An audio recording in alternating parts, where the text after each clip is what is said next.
സഹയാത്രി. പൗരോഹിത്യസ്വത്വവും ദൗത്യവും അടിസ്ഥാനമാക്കി 100 ധ്യാന ചിന്തകൾ. അവതരണം ഫാദർ ഹെൻറി പട്ടരുമഠത്തിൽ എസ്.ജെ. വേർതിരിക്കപ്പെട്ടവൻ. ജനതകളുടെ ബലിവസ്തു സ്വീകാര്യവും പരിശുദ്ധാത്മാവാൽ പവിത്രീകൃതവുമാകേണ്ടതിന് ഞാൻ ദൈവത്തിൻ്റെ സുവിശേഷത്തിന് പുരോഹിത ശുശ്രൂഷ ചെയ്തുകൊണ്ട് ജനതകൾക്ക് വേണ്ടി ക്രിസ്തു യേശുവിൻ്റെ ശുശ്രൂഷകനായി. വിശുദ്ധ പൗലോസ് അപ്പോസ്തലൻ റോമാക്കാർക്കെഴുതിയ ലേഖനം 15-ാം അധ്യായം 16-ാം വാക്യം. പുരോഹിതൻ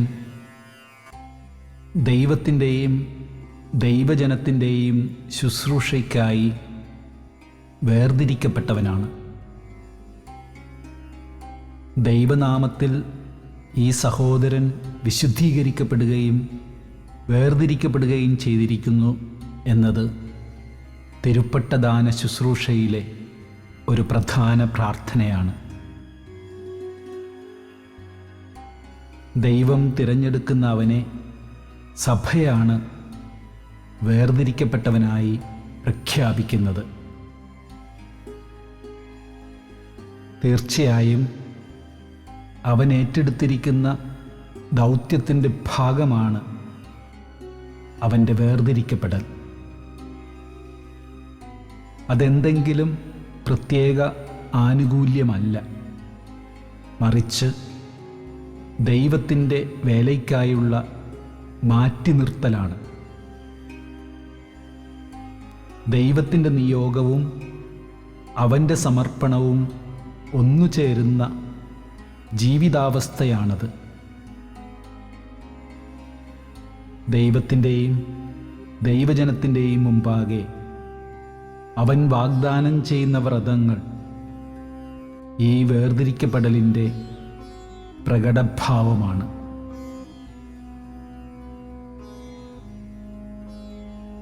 ദൈവശുശ്രൂഷയ്ക്കായി താൻ വേർതിരിക്കപ്പെട്ടിരിക്കുന്നത് വലിയൊരു ഭാഗ്യമായാണ് പുരോഹിതൻ കാണുന്നത്. പറഞ്ഞറിയിക്കാൻ പറ്റാത്ത കൃതജ്ഞതയാണ് അവൻ്റെ ഹൃദയത്തിൽ നിറഞ്ഞു നിൽക്കുന്നത്. ഏറെ ആന്തരികവും ബാഹ്യവുമായ സന്തോഷത്തോടെയാണ് അവൻ ദൈവമേൽപ്പിക്കുന്ന ഓരോ പ്രവൃത്തിയും ചെയ്യുന്നത്. ദൈവജനത്തിന് അവൻ സദാ സംലഭ്യനാണ്. കൂദാശകളുടെ പരികർമ്മത്തിനോ മറ്റെന്തെങ്കിലും ശുശ്രൂഷയ്ക്കോ അവർ അവനെ സമീപിക്കുമ്പോൾ ഏറെ സന്തോഷത്തോടെ അവനത് നിർവഹിച്ചു കൊടുക്കുന്നു. അവൻ്റെ ചിന്തകളിലും പ്രവൃത്തികളിലും പെരുമാറ്റത്തിലും ഈ വേർതിരിക്കപ്പെടൽ പ്രകടമാണ്. ലോകത്തിലാണ് ജീവിക്കുന്നതെങ്കിലും പുരോഹിതൻ ലോകത്തിൻ്റേതല്ല. ലോകത്തെ അവൻ സ്നേഹിക്കുന്നെങ്കിലും ലോകത്തിൻ്റെ സ്വാധീനത്തിൽ അവൻ അകപ്പെടുന്നില്ല.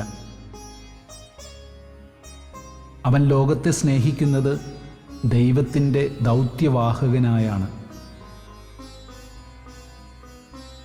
യേശു പത്രോസിന് നൽകുന്ന ശാസന പുരോഹിതൻ്റെ അനുദിന വിവേചനത്തിൻ്റെ ഭാഗമാണ്. നീ ചിന്തിക്കുന്നത് ദൈവിക കാര്യങ്ങളല്ല, മാനുഷിക കാര്യങ്ങളാണ്. ദൈവത്തിനായി വേർതിരിക്കപ്പെട്ടവൻ്റെ ചിന്ത ദൈവികമായിരിക്കണം, മാനുഷികമാകരുത്.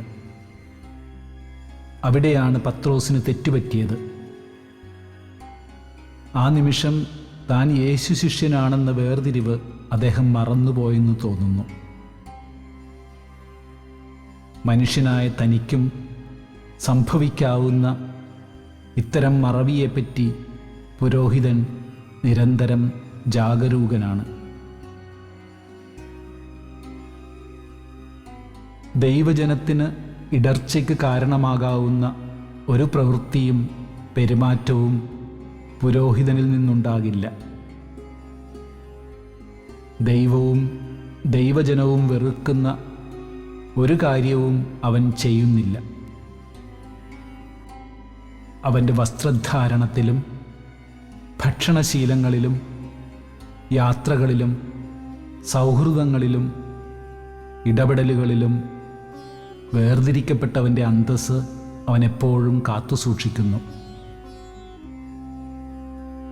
അവൻ്റെ വേർതിരിക്കപ്പെടൽ വ്യക്തമാക്കുന്ന ചില ബാഹ്യ അടയാളങ്ങൾ വസ്ത്രധാരണത്തിലും മറ്റും അവൻ പിന്തുടരുന്നെങ്കിലും അവൻ്റെ വ്യക്തിത്വമാണ് മറ്റെല്ലാത്തിനേക്കാളും അവൻ്റെ വേർതിരിക്കപ്പെടലിൻ്റെ യഥാർത്ഥ ഭാവം പ്രകടമാക്കുന്നത്.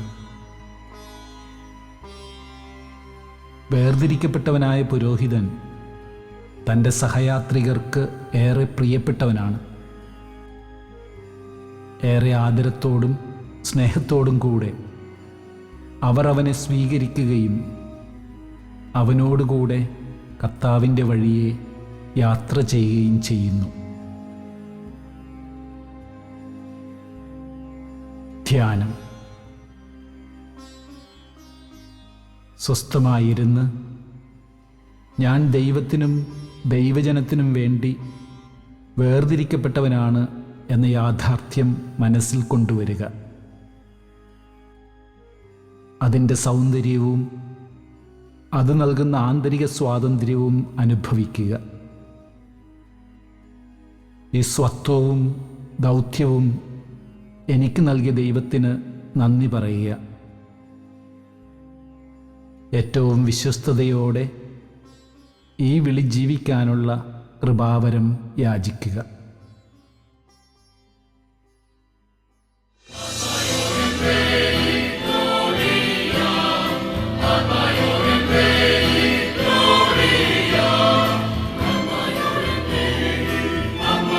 Amen.